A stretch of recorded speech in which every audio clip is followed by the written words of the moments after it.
A paz do Senhor Jesus, alunos queridos do Seminário Teológico Vinde. Estamos aqui mais uma vez para uma aula de homilética. Gostaria de deixar para os irmãos aí o site da nossa igreja querida que eu amo, Comunidade Evangélica Vinde, para que vocês possam estar acessando os nossos trabalhos. Um beijo aí no coração de Goiás, né? E a Rádio Vinde Internacional, irmãos, tem sido uma bênção que você venha ouvir esta rádio, amém? Então, esta aula focada para os nossos seminaristas da Vinde, mas também eu creio que agregará valor na vida de muitos irmãos que têm aí, ao longo de sua jornada, participado de seminários teológicos em demais igrejas. Um beijo para as demais igrejas também. Amados, vamos estar introduzindo aqui a nossa aula, vamos estar falando sobre o plano de aula, que é ampliar os conhecimentos a respeito do sermão e as diferenças que existem entre sermãos e como estruturar. Vamos estar usando a nossa apostila e vamos alertar de alguns erros que o pregador pode cometer, erros de postura, como colocar um sermão harmonioso, né? E alguns conteúdos da necessidade da exegese, né? Do estudo da homilética, que seria como falar, como pregar, fundamentos do sermão. Sabemos, irmão, que tudo isso aqui é um plano estrutural para que você venha agregar valor ao seu ministério, mas não devemos esquecer que o Espírito Santo de Deus é quem vai lhe orientar no sermão. Não há um artista mais perfeito, fundador, do que o próprio Espírito Santo nos orientar na nossa jornada de como colocarmos os nossos sermãos. Eu quero que os irmãos entendam que essa é uma parte didática necessária para que a gente venha se sair bem, né? A gente precisa estar estudando também. Então, vamos lá. Iniciando a aula, exegese, a ciência da interpretação, que significa extrair mensagem do texto, cuja função é trazer a mensagem da parte de Deus conforme é registrado nas Escrituras. Ou seja, a exegese, irmão, ela faz a interpretação da palavra de Deus que está contida na Bíblia. Isso é oposto à exegese, que é a atitude de tentar fazer que um texto venha dizer aquilo que a gente crê. Por exemplo, né? Então, quando a gente interpreta a mensagem de Deus sobre um texto, é algo. Agora, quando a gente quer entender aquilo que nós queremos e não assim o texto direcionado pelo Espírito Santo, então a gente tenta fazer com que o texto tome um rumo daquilo que a gente acha que é correto. Então, esse é exegese. Princípios fundamentais, né? Pensamento através da palavra original, que seria um sentido específico. Assegura entender corretamente e profundamente o que Deus quis ensinar através da palavra. Exegese, o que Deus tem para a igreja através da palavra. Então, estaremos estudando. É importante a gente falar dessa parte para a gente poder entender a homilética, irmãos. Então, escolher texto é integridade através de variantes textuais. Então, você vai escolher ali um texto para você, com suas variantes textuais, a forma que foi escrito, para que você venha ter esse estudo, né? De uma forma específica. Tomar capítulos inteiros para análise, perigo de esquecer o contexto. Às vezes a gente analisa todo o seu texto e esquece do contexto, né? Contexto, eu vou estar explicando. Textos bíblicos ocorrem dentro de contexto histórico, antes e depois. Por exemplo, quando a gente vai falar sobre Davi, né? Quando Davi foi ungido, isso é um exemplo, tá, irmãos? Nós sabemos que Davi era o quê? Pastor das ovelhas malhadas do seu pai. Então, você está falando do antes. E depois a gente vem falar do Davi, que foi pai de Salomão, né, que separou tudo aquilo que era excelente para construir o templo do Senhor. Então, aí, vamos supor, a gente falou dele já jovem, início da sua juventude. Aí temos o período dele consagrado e já passando o cajado para o seu filho Salomão. É um exemplo, antes e depois. Então, dependendo daquele contexto, a gente tem que conhecer bem o que nós vamos estar falando, porque às vezes pega um texto isolado e não tem o antes e o depois e corre o risco de estar falando aquilo que não provém do Senhor. Então, temos que analisar também substantivos, adjetivos, verbos. Quando é que aconteceu isso? Quando Davi foi ungido? Estou usando o mesmo exemplo, tá, irmãos? Quem ungiu? Por que ungiu? Em que lugar? Qual era a circunstância da vida dele naquele momento?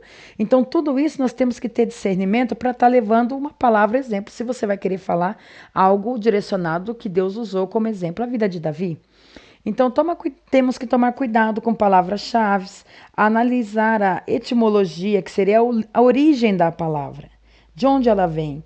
A composição, junção de dois ou mais radicais também. Estude as proposições textuais, conteúdos verdadeiros. No caso da Bíblia, irmãos, quando a gente vai estudar, fazer uma exegese da Bíblia, não tem conteúdo falso dentro da Bíblia, é tudo verdadeiro, né? Então, tem que tomar cuidado quando a gente pega alguns livros para pegar e complementar os nossos estudos, para que não venham ser conteúdos falsos, né? Reunir e terá o tema de passagem bíblica. Ponto fundamental: descobrir o que o texto quer dizer. Qual a sua mensagem? Então, você vai estudar um texto, o que esse texto transmite. O que é que Deus falou através desse texto, para que você venha ter aí a sua ministração. Técnicas exegéticas. Sugestões para compreender a mensagem contida no texto. Então, temos que localizar um texto que não seja muito pequeno, mas também que não venha a ser tão cansativo, tão grande. Fazer traduções e comparar. Existir aí linguagens novas de hoje atualizadas e bíblias com palavras no seu mais original, que muitas das vezes as pessoas não entendem, dependendo do grau cultural. Então, a gente tem que fazer as traduções até nós mesmos para entendermos. Tem algumas palavras que têm difícil relação na Bíblia para entendimento. Então, vamos buscar aí um dicionário, vamos buscar essas traduções e comparar, refletir sobre o texto, né? Reler, se você tiver oportunidade, num hebraico, num grego, um material de apoio, é muito bom, irmãos. Iniciar estudos gramaticais e sintáticos de verbos, palavras-chave destacadas acima. Ah, mas é muita coisa, irmã Andréia. É muita coisa mesmo. Só que assim, irmãos, a gente sabe que algumas coisas são importantes, né? Quando você tem verbos dentro de uma ministração de palavra, palavras-chave e verbos é a ligação principal ali para que você venha interpretar. Eu estou falando de um texto comum, de uma redação escolar. Então, você pega ali o que tem de principal. E no caso, para a gente poder examinar as escrituras, existem palavras-chave, tópicos-chave que vão nos levar ao entendimento. Então, isso é muito importante. A gente está estudando os significados também da palavra. Formular um tema, né? A ideia principal. E proposição, elabora implicações da mensagem nos dias de hoje, né? O que acontece? A gente traz aquela mensagem, né? Deus traz a mensagem do pregador, quando a gente vê os nossos pastores e missionários e pregadores da palavra no altar, e muitas das vezes textos do Antigo Testamento e também ali do tempo do Novo Testamento, que o Senhor traz o contexto de hoje. A gente vê isso muito em família, sobre como ministrar sobre a vida de filhos, em como a igreja se portar como era e também situações de hoje. Então, sempre procurando colocar para os nossos dias, para a aplicação dos dias de hoje na igreja, né? Uso de comentários. Irmãos, é importante você ter um comentário bíblico, você que tem o hábito de estar ministrando a palavra do Senhor, mas isso não é o essencial. O ideal, irmãos, é que você venha elaborar primeiro o seu texto, porque primeiro você tem a sua ideia e você pode fazer um comparativo, né? Não precisa de ter muitos comentários bíblicos, dois que você tenha que seja de excelência, né? Que você veja, procure pessoas experientes na sua congregação e veja o que seria ideal, né? Você ter uma pequena biblioteca, né? Costumo dizer que o brasileiro não tem um hábito de leitura e muitas das vezes o povo de Deus ele perece por não ter conhecimento. Então é importante que nós tenhamos alguns livros e no caso direcionado à palavra do Senhor. Então, você ter um comentário bíblico é importante, mas isso não é tudo. Você vai elaborar o seu texto e você pode estar usando esse comentário para verificar se está indo na linhagem correta. Não é para pregar o comentário do irmão, porque o comentário do irmão é do irmão, né? Evitar os extremos. Eu não vou aceitar nenhuma crítica, nenhuma conclusão, não vou examinar material nenhum, porque eu sou guiado por Espírito Santo. Somos guiados pelo Espírito Santo, mas nós temos as escolas bíblicas que nós aprendemos sempre aos nossos domingos, existem cultos de aprendizado na igreja da palavra do Senhor. Então, é importante, irmão, a gente ter um material que apoie sim, né? Não podemos ser extremista, ou somente elaborar nosso sermão através de materiais de apoio, ou então não usar nada e nunca comparar e achar que tem que ser aquilo que vem somente na nossa cabeça. É importante nós abrirmos as nossas mentes para isso. Então, falamos da exegese, que é a interpretação da palavra, e a homilética.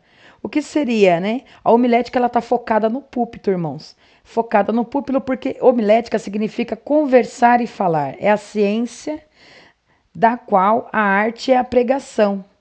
Então, cujo produto é o sermão. Quando uma pessoa fala bem, você tem um vendedor de cosméticos. Então, ele tem a homilética, a arte do falar, de vender ali o seu produto. Eu tô grosseiramente comparando para que os irmãos venham entender.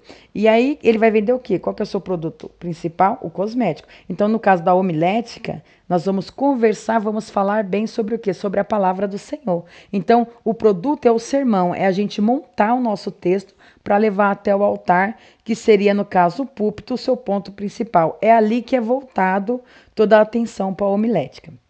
Né? Ensina os princípios fundamentais dos discursos públicos aplicado nas proclamações do ensino da verdade divina, ou seja, a palavra do Senhor, em reuniões regulares, congregadas para o culto divino, ou seja, nos cultos onde a gente vai cultuar o Senhor, dentro das igrejas, nos lares, reuniões em células, que o Senhor vai estar direcionando a palavra. A homilética exige uma força criativa, aplica e adapta princípios gerais da retórica. Eu até coloquei um asterístico que é a arte do bem falar. Né? Para a elaboração do sermão é importante falar bem, é importante, né? Para que venha a ser transmitido de forma correta, mas a gente, com o tempo, tem que ser treinado isso, irmão, desenvolvido. Relações retórica e homilética. A homilética usa recursos da retórica para transmitir a palavra de Deus. Então, a homilética é o conversar, né? E a retórica é a arte de falar bem. Como desenvolver essa. Nós falamos, mas temos que falar bem, então é uma arte. Então vamos lá. Retórica é o gênero e a homilética a espécie. Visa convencer na retórica o homem quanto ao tema. Então você tem um tema, na retórica você convence ele. Então você vai falar bem, vai convencer a pessoa sobre aquilo. E no caso da homilética, ela procura oferecer os recursos para que você possa convencer a pessoa. Então, os recursos dentro da palavra de Deus que vai levar você a convencer aquela vida que necessita, né, naquele sermão que vai ser elaborado, o plano de Deus. Eu coloquei grifadinho aí, não é o sermão que dá poder ao nosso testemunho, e sim a obediência a Deus e a fidelidade no viver diário. Você pode elaborar com todas as dicas que nós vamos estar dando aqui um bom texto, sim, para ministrar num púlpito. Só que se não tiver obediência, né, a Deus, fidelidade à sua palavra, no seu convívio diário, nas suas atitudes, irmãos, infelizmente, esse texto de nada vai servir. Porque sabemos que ali no púlpito, quem direciona é o Espírito Santo. E ele nos dá graça para aprender cada dia mais e mais sobre a sua palavra. Amém? Vamos estar continuando aqui, requisitos essenciais. A pregação eficiente. Então, dotes naturais, né, para ter uma pregação eficiente. Deus chama e capacita. Eu não sei falar. Não é assim que Moisés falou? E Arão não veio junto para auxiliar nos momentos de dificuldade, o levita? Então Deus chama e capacita também, irmãos. A pregação exige clareza de raciocínio, temos que ter uma mente aberta, fluência, buscarmos falar, dicção clara. Já entrou num culto onde a pessoa muitas das vezes fala para dentro, tem vergonha de proclamar a palavra do Senhor, e você, por mais que a mesa de som, os irmãos ali se esforcem, o entendimento acaba sendo deturpada a palavra, você não consegue entender, não tem uma dicção clara, isso tem que ser treinado também. A pessoa geralmente que tem um pouco mais de vergonha, mais acanhada, mais tímida, né? Ou encosta demais o microfone na boca e aí aquilo começa a ecoar e isso faz com que as pessoas, por mais que queiram entender a mensagem, não conseguem. Não sei se os irmãos já tiveram a oportunidade de presenciar algo assim. Então, são situações importantes. Sensibilidade, né? Dotes devem ser melhorados e desenvolvidos. Por mais que você tenha um dote natural, Deus te deu esse dom, você tem que desenvolver esse dom, melhorar cada dia mais e mais, né? Não adianta ter o conhecimento profundo se não tiver talento para ensinar. Porque quando a pessoa está ali também, diante do altar, ela está ensinando a igreja, a congregação, o que é Deus, né? Como servir a Deus, como ser salvo, como vamos para a eternidade. Então, isso é muito importante, é de grande responsabilidade. Cultura geral, ministério, né? Nós falamos que o pregador, que a pessoa que elabora ali o sermão e ministra palavras, é uma profissão erudita. O erudito é aquele que detém grande conhecimento, um conhecimento profundo sobre aquilo que ele fala. Então o pregador tem que ter um conhecimento profundo da palavra do Senhor. Por isso que a gente fala que devemos nos aperfeiçoar e estudar cada vez mais e mais. Não tem como ser pregador, irmão, se não gostar de ler. Porque nós temos que ler, né? Ler a palavra do Senhor, tem que ler Bíblia. Então, existe essa necessidade de buscar recursos úteis. Se eu precisar desenvolver a minha forma de falar, usar palavras, né, que venham ser mais coerentes, então eu tenho que estudar. Então, dedicar-se ao estudo sério e sistemático. Aí eu até coloquei não preguiça, né? Não pode ter preguiça, porque senão não tem como Deus usar e capacitar. Fiz até uma brincadeirinha para você ver aí, um pregador fiel, estudioso da palavra e um pregador relevante. Eu vou ministrar hoje, vou dar uma estudadinha ali, tá tudo certo, né? Então, um pregador fiel, um pregador sério, irmão, ele tem um estudo sério e sistemático da palavra, ele separa um tempo da sua vida e ele vai sempre estar estudando ali a palavra do Senhor. E aquele que não leva a sério, ele é negligente, né, nos seus estudos. Ele pega alguns dados ali, talvez até uma pregação pronta no YouTube e vai ministrar. Isso, infelizmente, acaba acontecendo. E aquele que é fiel, ele está sempre bem informado, ele tem que estar. Irmãos, hoje o que assola a vida das pessoas são família, né? O Satanás tentando destruir casamentos, destruir a vida de filhos, destruir lares, sobre os empregos, essas crises econômicas e tudo que acontece. Esse pregador tem que estar informado do que está acontecendo. Muitas das vezes são essas influências do mundo que nós temos hoje, chamamos de mundo, né? Esse mundo secular, essa vida secular que nós levamos deste século, que faz com que as pessoas aflitas venham buscar uma solução para os seus problemas na igreja. E aí aquele que está mal informado, desatualizado, como que ele vai estar entendendo as dificuldades da sua igreja de hoje? Como que ele vai trazer essa palavra que Deus deu para ele para os dias de hoje, para trazer um refrigério? Porque tem cajado no altar, mas também, irmão, sempre vem o quê? O refrigério por parte do Senhor, isso é muito importante. E o pregador fiel, ele tem prazer em seus estudos, né? Dentro da possibilidade, da capacidade que Deus lhe dá, ele vai fazer aquilo de forma harmoniosa, com muito amor, com muito carinho. Agora, o negligente, o relevante, ele já vai estudar só o bastante para aquele sermão e ele deixa, às vezes, de se aprofundar. Às vezes, Deus quer que a gente vá mais fundo. E aí acaba ficando com a água no tornozelo, como a gente costuma dizer. Então nós temos que estudar, irmão, de uma forma que a gente venha persuadir as outras pessoas, ou seja, venhamos convencer a pessoa daquilo que é correto. Porque se você não convencer, né, você tem que se autoconvencer que Cristo salva, né, e Ele é o nosso legítimo salvador das nossas vidas. E a pessoa, da mesma forma que ela entrar, ela vai sair, se nós não conseguimos convencê-la através do Espírito Santo de Deus que nos capacita.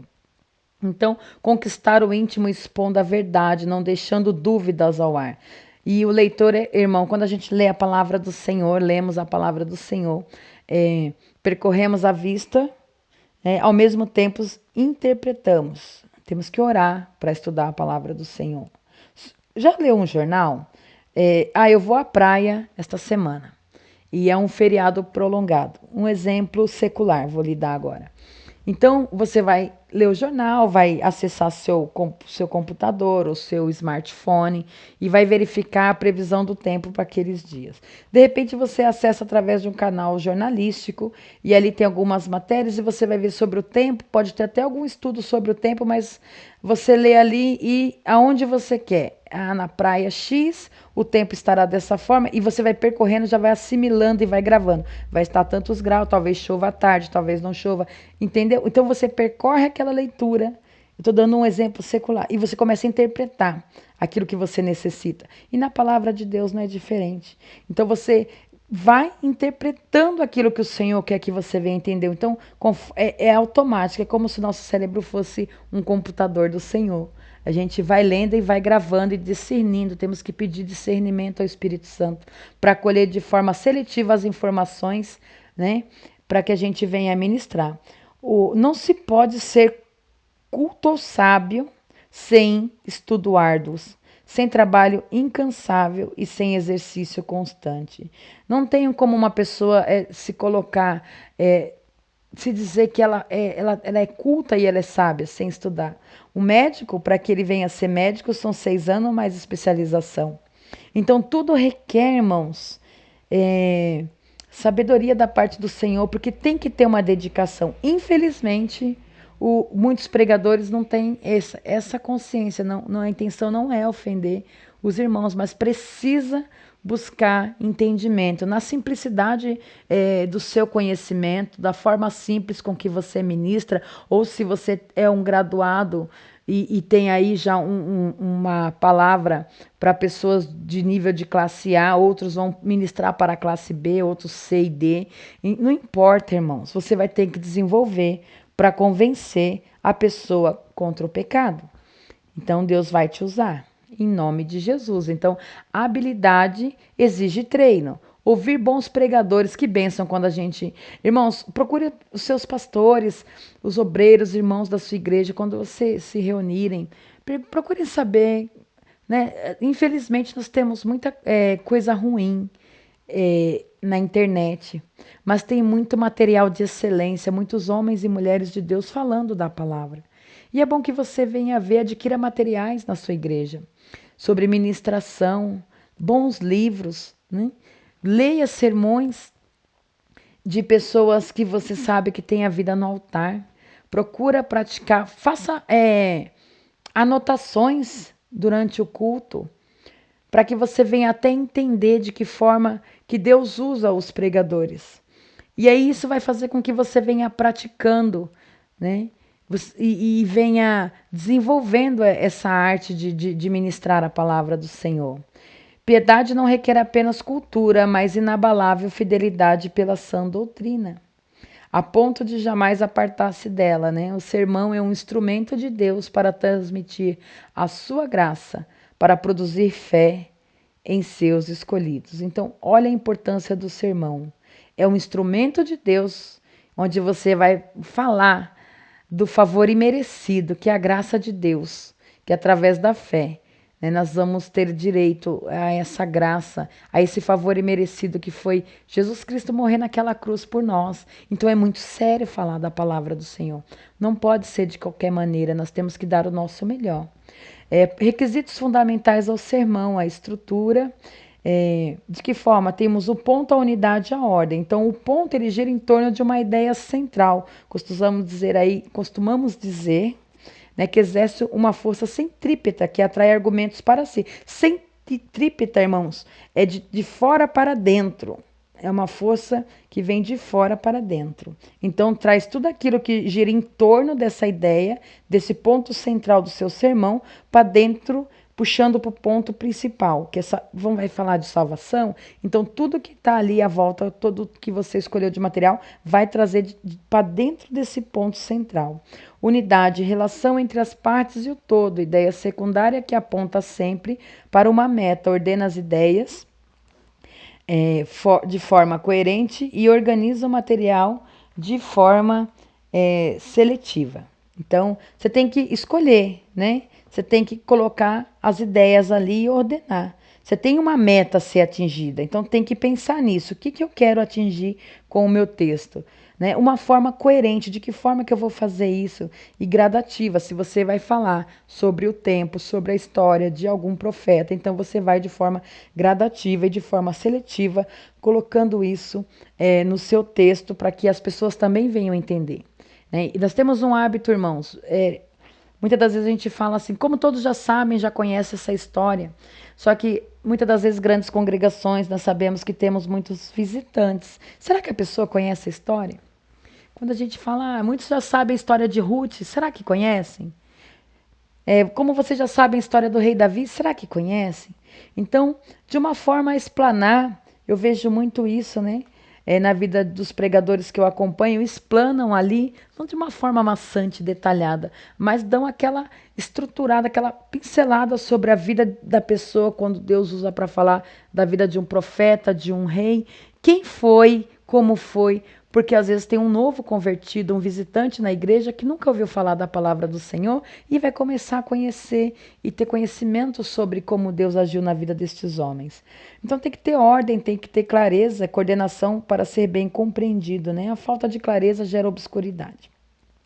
Não tem como o pregador deixar palavras ao ar, palavras ao vento.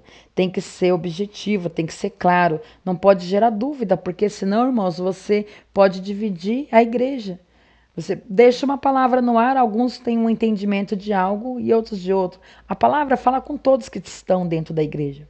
A palavra não foi para mim, foi para o meu irmão que está em casa. Não, irmão, não é para quem está em casa. A palavra é para nós que estamos ali dentro. Só que Deus vai tratar a área da vida de cada um conforme Ele quer. Então tem que ser claro. Às vezes Deus está tratando algo comigo que é diferente no campo espiritual da vida do meu próximo. Mas nós não podemos gerar dúvida, porque pode causar divisão no corpo de Cristo. Proposição, sem ênfase exagerada num determinado argumento para não prejudicar demais. Temos que ter um tempo necessário, tempo necessário para não termos desproporção. Então, às vezes a pessoa pode colocar uma ênfase num ponto e ficar batendo naquela tecla. E aí, aquilo que tinha sido estudado no todo o discorrer do sermão, que deveria ser passado, acaba sendo somente pincelado. E tem pontos importantes que às vezes deixamos de abordar. Então, tentar manter o equilíbrio do tempo e daquilo que a gente vai argumentar. O movimento das ideias coordenadas a caminho de uma conclusão. Tudo que vai ser discorrido dentro desse sermão ministrado ali no púlpito, ele tem que gerar e caminhar para uma conclusão. Né? Ele tem uma meta, lembra que nós falamos que o sermão tem uma meta definida? Então, não devemos nos desviar da meta definida, né? Diante do seu caminho. Existem situações que então o pregador fala, olha, eu tinha estudado, eu tinha me preparado, mas Deus direcionou para outra palavra? Sim, existe essa situação. Mas a pessoa, quando Deus usa e capacita para mudar totalmente ali, irmãos, e dá uma palavra porque entra uma vida ali que necessita ser tratada, essa pessoa tem conhecimento daquilo que ela vai falar. Né? Ela já está capacitada para falar sobre aquilo. Porque o Senhor não vai mudar uma ministração, eu creio, que você se dedicou e estudou para tratar com uma vida que necessita de uma ministração nova, de algo que você não estudou, de algo que você não desenvolveu entendimento. Isso não tem como.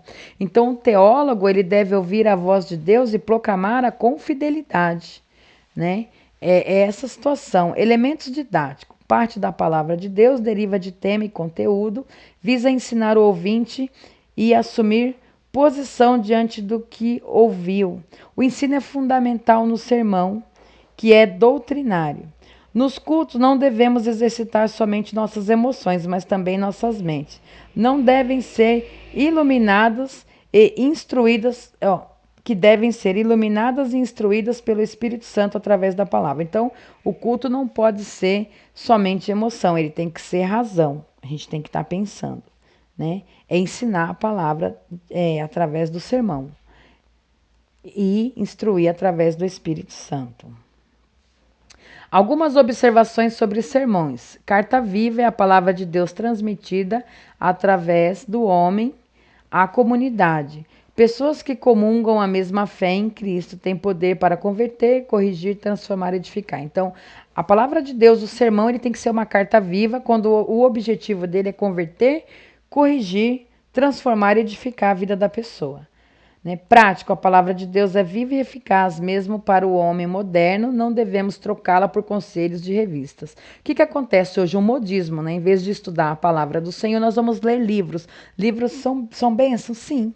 Né? Existem grandes materiais, pessoas estudiosas da palavra do Senhor, que têm livros que vão nos aconselhar à base da palavra. Só que isso não pode ser essencial. O principal é a Bíblia. Esse é o livro universal e primordial na vida de qualquer ser humano. É ali que tem todos os conselhos para as nossas vidas. Então, não devemos substituí-los por modismo, por filosofia, sociologia, conselhos astrológicos e outras práticas, né, modernas e futurísticas também, que norteiam, às vezes, aí, o cotidiano das pessoas. Deus norteia a vida cristã.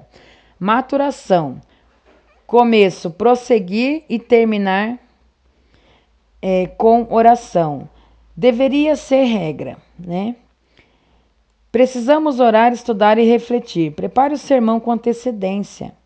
Conserve as ideias em mente e coração. E se o sermão estiver confuso em nossa mente, não passaremos com clareza a igreja. O que acontece, né?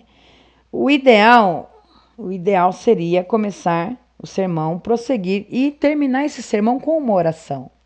Não tem como você ministrar a palavra do Senhor e não orar sobre as vidas. Então, existe a necessidade de orar. Deveria ser regra, mas às vezes não acontece.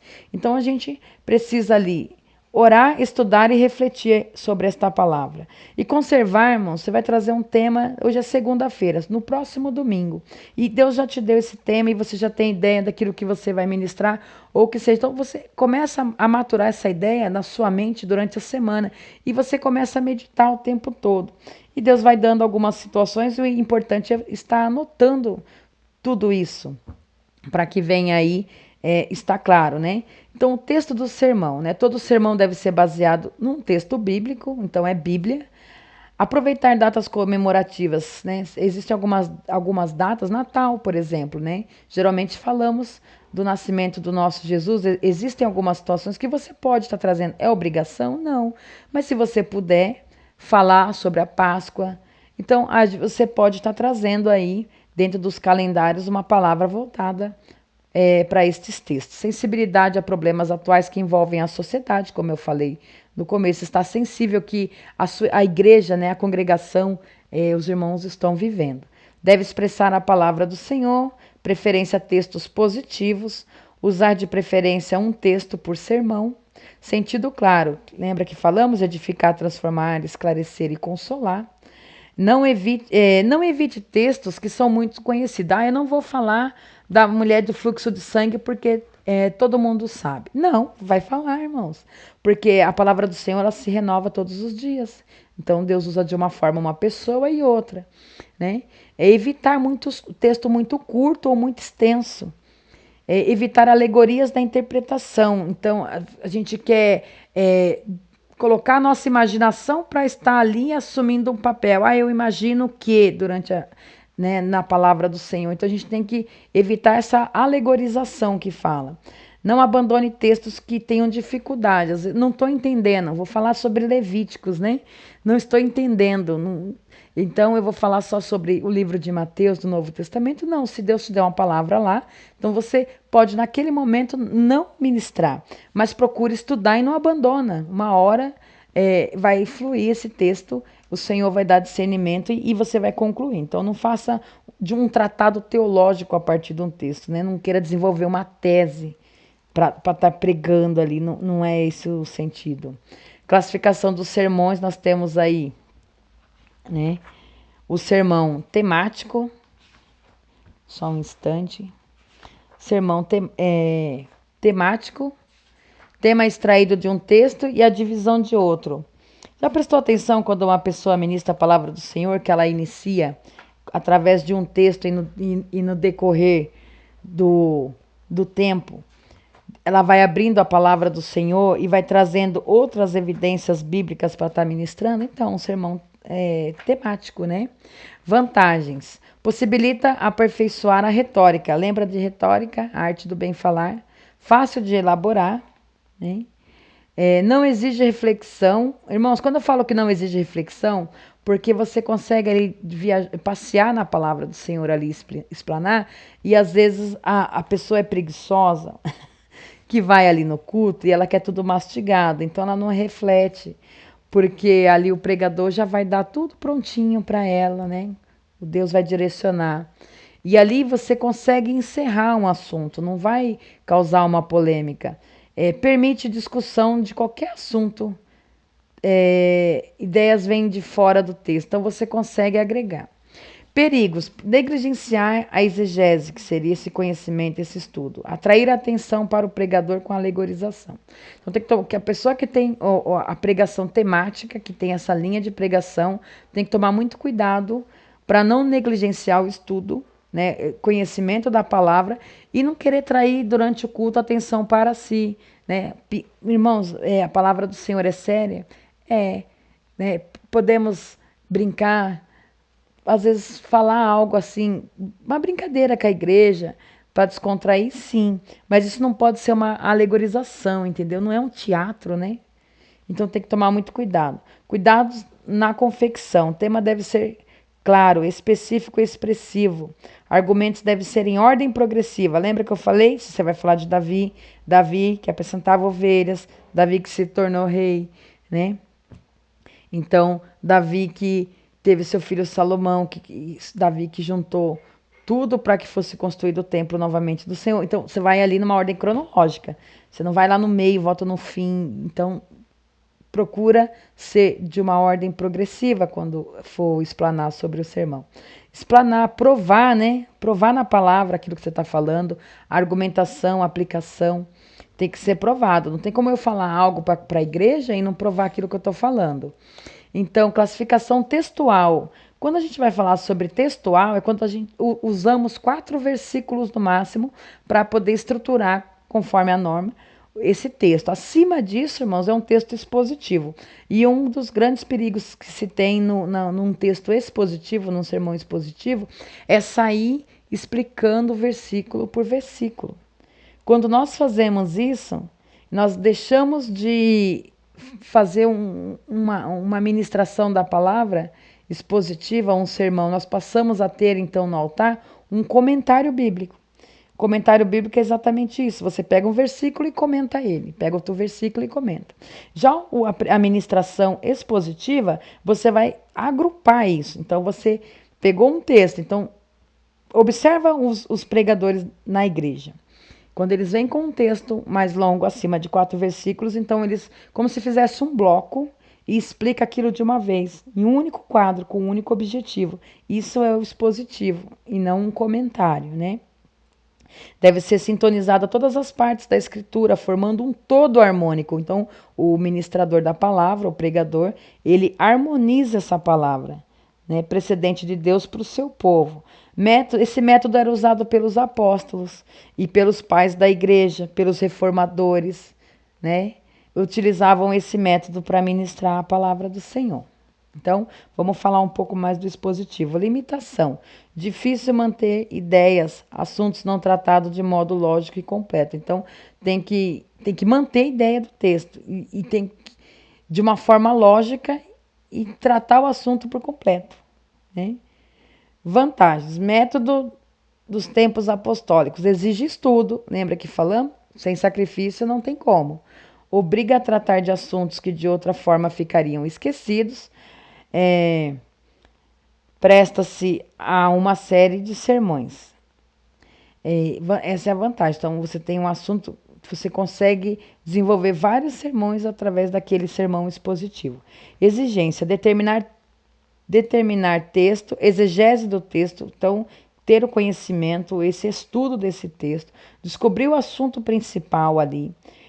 Divisões devem se relacionar com o tema principal, evitar detalhes desnecessários, não gastar tempo explicando pontos difíceis, não multiplicar citações de passagens paralelas. Ou seja, às vezes a gente vai falar de coisas que não vai agregar valor para aquele texto, vai acabar fugindo daquilo que dá como ideia principal.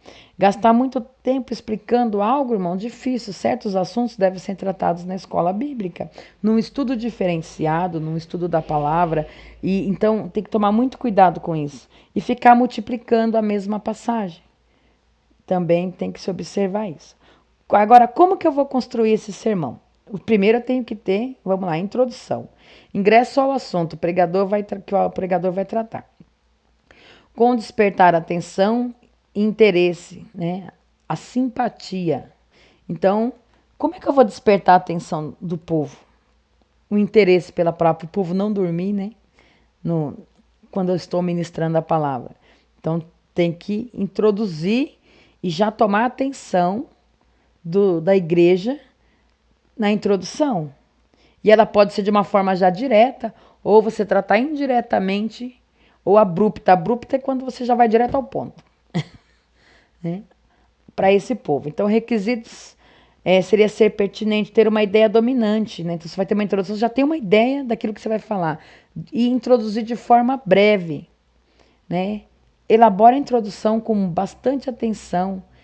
E quando você introduz o sermão, tem que ser simples e tem que ser claro, para que as pessoas venham entender.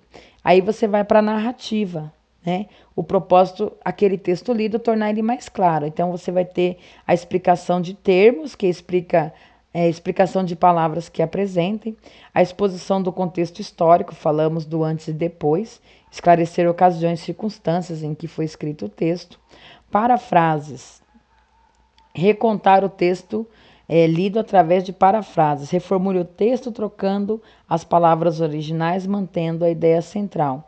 Porque às vezes a palavra original é de difícil entendimento, então você vai recontar isso trocando as palavras, isso seria uma parafrase.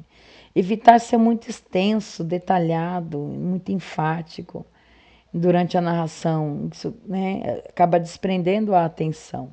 E o tema, né, o assunto que você vai falar, vou falar do quê? Vou falar de família? Então todo tema deve ter o título, que título, né? Minha família no altar? Um exemplo, indica o assunto e o tema é a proposição que vai ser tratado. Então, o valor, o tema da unidade ao sermão, ele vai te dar aí um direcionamento, é o ponto de referência que determina a matéria a ser relacionada, oferece uma rota que você vai percorrer ali e manter.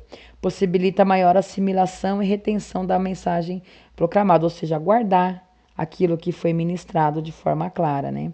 Então, forma, você tem que ser fiel ao texto, o texto nós falamos é a palavra, é a Bíblia, claro, né? Manter a ideia principal, ser afirmativo, mas isso é importante, não pode só, porque se você levar a mensagem tudo para uma forma negativa, a pessoa acaba saindo pior do que ela entrou, e não é essa a intenção de Deus. Você vai levar a palavra, depois você, às vezes Deus exorta, mas no final vem o refrigério e a orientação para as nossas vidas. Então, isso é importante. Evitar o número excessivo de palavras, né? Menos palavras não pode ser demasiadamente abrangente a argumentação. Então, número excessivo de palavras. Como é que a gente pode colocar isso aqui? Às vezes você quer chegar a um assunto e começa a dar muita volta, ou usar palavras difíceis, em que a congregação local ali não entende. Se você vai ministrar para profundos conhecedores, você quer usar um argumento, ou palavras, né? Pessoas de nível intelectual alto, você tem essa simplicidade de usar algumas palavras e a forma abrangente. Imagina você ministrando a palavra para uma série de advogados. Agora imagine você ministrando a palavra para uma série de pessoas do campo. Não estou menosprezando os meus irmãos do campo, mas nós teremos um jeito de falar. Olha só, poderia dizer assim, nós temos um dialeto, né? Temos um dialeto mais simples. Eu quero dizer o que quando eu digo isso? Nós temos uma forma de falar mais simples. Então eu tenho dois caminhos para estar explicando. Então, temos que tomar cuidado também e evitar. Matéria, né, da construção do sermão. Biblicidade, que é Bíblia, né? Temos que ser breve, conclusivo e instrutivo. Instruir a igreja para aquilo que é o propósito de Deus. E aí tem que concluir. Então, você introduziu a palavra, Deus te deu ali um tema, vou falar de família, te deu um título, você veio com uma introdução e discorreu na palavra dentro do seu método temático, ou textual, ou expositivo, e aí você vai concluir, né? A parte final do sermão que conclui o objetivo proposto. O pregador conduz o ouvinte a fazer a vontade de Deus. Então, o sermão ele serve para isso, para que a vontade de Deus venha se sobressair na vida das pessoas que ali estão. Então, você deve saber aonde você quer chegar quando você prepara o sermão. E é o quê? Conduzir a pessoa à vontade de Deus. Então, de que forma você vai fazer isso? Deus, conforme você vai orar e vai estudar, Deus vai te revelar como que vai ser essa conclusão, chegar a essa decisão. Então, tem as espécies, vai ser como apelo direto, aplicação prática, recapitulação, falar a verdade em contraste, né? Preceitos, conclusão natural e apropriada, brevidade, acentuar o positivo, viva e enérgica. Então, de que forma que você vai concluir? De uma forma mais enérgica, mais incisiva, mais positiva? Irmãos, não se deve pedir desculpa. Às vezes Deus exorta a igreja e tem um propósito a ser tratado, mas Deus depois traz o refrigério. Lembra lá que ele tem o objetivo, o sermão, de instruir e de fazer a vontade de Deus sobre as nossas vidas. E a vontade de Deus é o quê, né? Perfeita e agradável. Então, se Deus exortar, não pede desculpa no final do sermão. Ai, me perdoa porque Deus me conduziu a falar isso. Não. Nós temos que dar glória a Deus na realidade, porque Deus nos ama, né? Deus nos ama com seu amor infinito e quer nos corrigir. E o Pai corrige aquele que ama. Então não existe essa necessidade de pedir desculpas, né?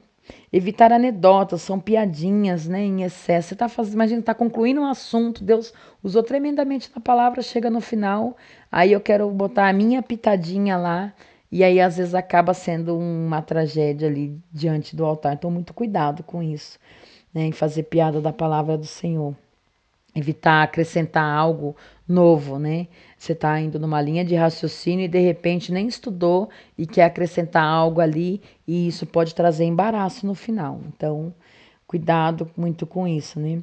Evitar não concluir com o que vier na hora que eu falei. Então, agora eu vou concluir na hora aquilo que eu estou pensando. Não, você estudou, então tem que ter a conclusão do assunto.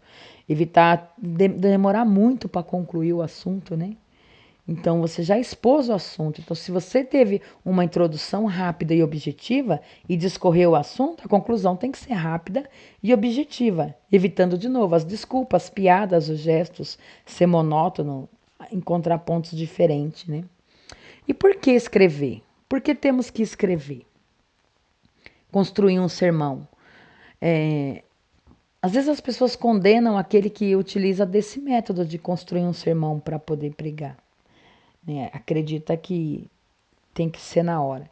Irmãos, quando a gente prepara, escreve algo, então o, o tempo que você tem para ministrar a palavra do Senhor, independente da igreja, da congregação que você vai ministrar, convidado ou já participante dela, respeitando todas aí as igrejas, cada um tem o seu tempo determinado. Se você tem uma hora para ministrar a palavra, então você vai ter que pregar durante uma hora. E se você tem meia hora, 40 minutos, você vai ter que respeitar aquele tempo, respeitando a congregação e ali falar aquilo que Deus te deu como tema e discorrer. Então, o risco que se corre é muito grande de ou não passar aquilo tudo que deveria ser passado, ou de ficar as coisas para trás com meias palavras sem concluir. Então, por isso é importante, quando você prepara, você escreve, você vai encontrar palavra certa, vai concluir esse assunto de uma forma harmoniosa. Você mantém até um registro. Existem cultos, por exemplo, que são de ensino, que existe necessidade, Deus tem um pastor presidente ou um pastor líder que vai ministrar em células, e Deus quer que por estas congregações ou estas células seja passada a mesma mensagem. E quando você, por exemplo, faz uma reunião no seu trabalho, então você vai passar uma determinada situação, um comando para um grupo. Se você não escreveu aquilo que você precisa falar, quando você for falar no outro turno, no outro grupo, ou for demonstrar numa outra situação, você pode correr o risco de esquecer, de passar algo que é importante. Então, principalmente nessa situação de ensinar em lares, quero trazer uma palavra de família nos lares, que eu ministro em lares. Quando você escreve, Deus te deu isso para que isso seja multiplicado, ou nas igrejas a qual o irmão vai participar e dirigir, ou uma jornada evangelística. Então, você não vai fugir daqueles pontos principais, né, que você precisa, e vai garantir que todos eles recebam o mesmo ensino. Isso é muito bom. Então, ajuda também manter o pregador dentro do tempo, né, e não extrapolar o tempo. Conselhos ao pregador, vamos lá. É importante que se descanse, né? Porque muitas das vezes a correria do dia a dia acaba não descansando, não repousando, e chegar cansado ali para ministrar a palavra de Deus não é legal, né? Começar a bocejar em cima do altar. Asseio, né? Irmãos, ninguém tá falando de roupa que é mais bonita, de grife ou não. Nós estamos falando de um terno passado, uma camisa, uma saia passada, limpa, sem manchas, né? Isso é asseio, banho tomado, cabelinho arrumado. Então, isso é asseio, né? Procurar melhorar o vocábulo, usar as palavras que usa, tem que procurar, né, desenvolver isso. Não se contente com o que é, né? Você deve se contentar com aquilo que Deus te deu. né? Ah, eu tenho uma casa, eu tenho meu carro, glória a Deus por isso, né? Mas não com o que você é como ser humano. Ah, eu aprendi isso aqui, tá bom. Não, busque mais conhecimento todos os dias da parte do Senhor. Isso é importante. Quando fala não se endivide, é porque você um dia vai precisar ganhar o seu credor. E aí, se você tiver, como posso dizer, devendo para aquela pessoa, como é que você vai ganhar ela para Jesus? Como é que a gente vai falar do caráter, né, inabalável que é o de Jesus e trazer, às vezes, acontece, já participou de alguma situação dessa, que a pessoa traz a palavra e aí ouve-se um comentário, ah, sei que está falando de Deus, se tem a vida dessa forma, toda torta, então isso é muito sério, né? Unhas limpas, né? Ah, mas eu trabalhei o dia inteiro, né, irmão? Tô aqui cheirando alho, cebola. A gente brinca muito na igreja falando sobre isso. Importante, porque você vai orar às vezes com imposição de mãos e você tem que, como servo do Deus Altíssimo, estar impecável no seu asseio. É importante, sim, ter consistência, ter firmeza daquilo que fala, né? Estar à frente, ser o primeiro e não empurrar o povo para frente. Eu não faço, mas os outros fazem, né? Então tem que ser exemplo, né? Buscar a Deus antes para estar vivo diante dos homens. Não tem como, você pode elaborar um mega, eu costumo dizer, o mega blaster texto. Mas se você não tiver a presença de Deus, de nada vai adiantar. Porque você vai estar diante dos homens ali, somente com a letra. Mas aí, no caso, o Espírito Santo, que vai usar aquele que é simples, não vai estar em nós, se nós não estivermos com a nossa vida no altar buscando ao Senhor, né? Bons hábitos na pregação. Postura. Ficar debruçando sobre o púlpito, encostando, né? Tem que ter postura, reverência, né? Ao altar do Senhor, isso é muito importante. Ali, irmãos, o altar é um lugar santo. Imagina como o santo dos santos, né? Onde Deus ele vem com sua mensagem sobre a vida para tratar a vida primeiro de quem está ministrando e repassar ali à igreja. Então tem que ter postura em cima do altar. Tem que ter cuidado, como eu disse, com a aparência, com a roupa que vai usar. Né? A gente deve sempre perguntar: será que diante do espelho, Espírito Santo, essa roupa te agrada? Será que eu realmente estou adequado a cultuar a Deus? Né? Será que essa camisa está muito transparente no caso de uma mulher? Será que isso vai chamar a atenção? Será que o meu colar vai chamar mais atenção no altar do que a palavra do Senhor? Então, procura se analisar, porque para que o foco que é a palavra não venha ser ofuscado, não venha ser apagado. Cultive o idioma. Pregação é comunicação oral. Lembra a arte do bem falar. Se eu começar a falar, porque o Deus me deu um feedback, né?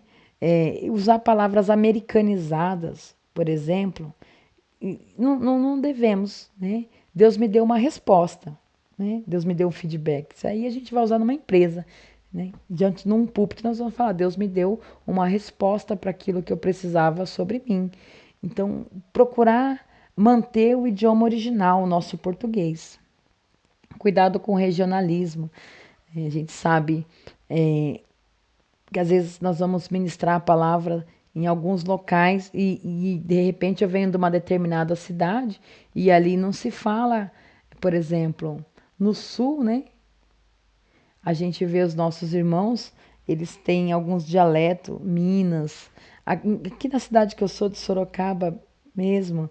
Então, se a gente tem que procurar não colocar essas palavras, porque a pessoa fala, mas eu não entendi o que a pessoa falou. Porque são palavras regionais, né? Falar toda a palavra.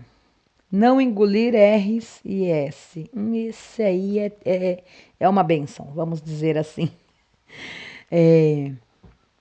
Hoje nós foi falar com Deus. Não existe isso, né? Fomos falar com o Senhor. Então, procurar. Eu tive, ela teve. Não, eu estive. Nós estive, né? Ela esteve na presença do Senhor, né? Eles, sempre, como eu posso dizer? Às vezes a gente tem aquele vício de linguagem, né? A gente quer, por comodismo, encurtar as palavras. Isso não pode acontecer. Aprender a ler utilizando a pontuação correta. Se você pegar até aquela mocinha eletrônica que você põe aí como eu posso dizer, no Google ou diante de uma instrução, uma tradução da Bíblia. Vamos pôr assim, tradução da Bíblia, Bíblia online. Então você quer o versículo lido lá, você vai clicar. Às vezes a pessoa não consegue, tá querendo ouvir porque está ocupada fazendo algo e quer ouvir a palavra do Senhor, coloca lá ouvir, né? Ou infelizmente o irmão ainda não é alfabetizado e eu acho isso um recurso fantástico, porque, irmãos, glória a Deus, nós tivemos oportunidades na vida que muitos dos nossos avós e pais não tiveram, né? E até em alguns lugares mais remotos ainda tem essa dificuldade devido à carga de trabalho não ter aprendido a ler, não são alfabetizados. Mas aí com o celular na mão, você tem um recurso lá de ouvir e você vai clicar e aí de uma voz eletrônica começa a ler o texto bíblico para você, né? E se você vê, ele utiliza a pontuação da forma correta. Prestem atenção. Então nós temos que desenvolver isso também, né?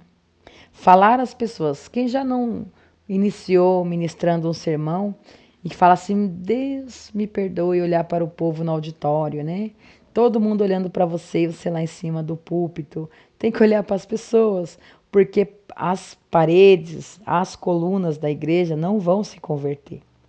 Já conversou com uma pessoa e ela não olhou no seu olho? Um assunto qualquer do dia a dia?